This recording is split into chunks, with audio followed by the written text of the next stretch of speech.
अगर कोई हमारे हाथ से हमारी उंगलियां काटने की कोशिश करे या हमारी भुजाओं से हमारी हथेली काटने की कोशिश करे तो किस तरह का कष्ट होगा आपको।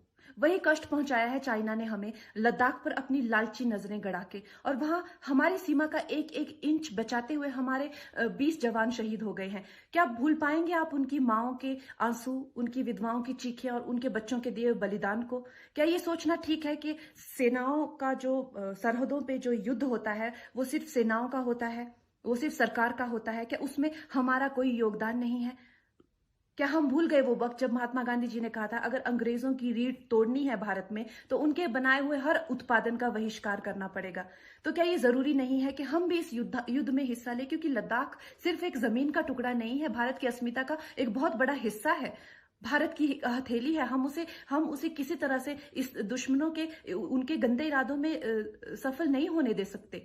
तो क्या हम लोगों को इसमें हिस्सा नहीं लेना चाहिए कि जो चाइनीज जितनी भी गुड्स हैं, जितने भी उनके प्रोडक्ट्स हैं, जिन जिन भी कंपनीज में उन्होंने इन्वेस्ट किया हुआ है, उनसे उनको रिटर्न्स आते हैं, रेवेन्यूज आते हैं, ऑर्गेनाइजेशंस है, उन सब का बहिष्कार करें, ताकि वो उस संपत्ति से जो यहां से इंडिया से इकट्ठी करके जाते हैं, उस संपत्ति से हथियार खरीद के हमारे सैनिकों के सीने छन्नी करते हैं। तो क्या हम उन इस युद्ध में हम चाइना का साथ दे सकते हैं? आप बताइए। ये क्या हमारा कर्तव्य नहीं है कि हम अपनी सेनाओं का और अपने सरकार का साथ दें? तो हमें प्रतिज्ञा लेते हैं कि हम आत्मनिर्भर बनेंगे और चाइनीज गुड्स को बिल्कुल बॉयकॉट करेंगे और इस युद्ध में हिस्सा लेके भारत को जिताएंगे। जय हिंद।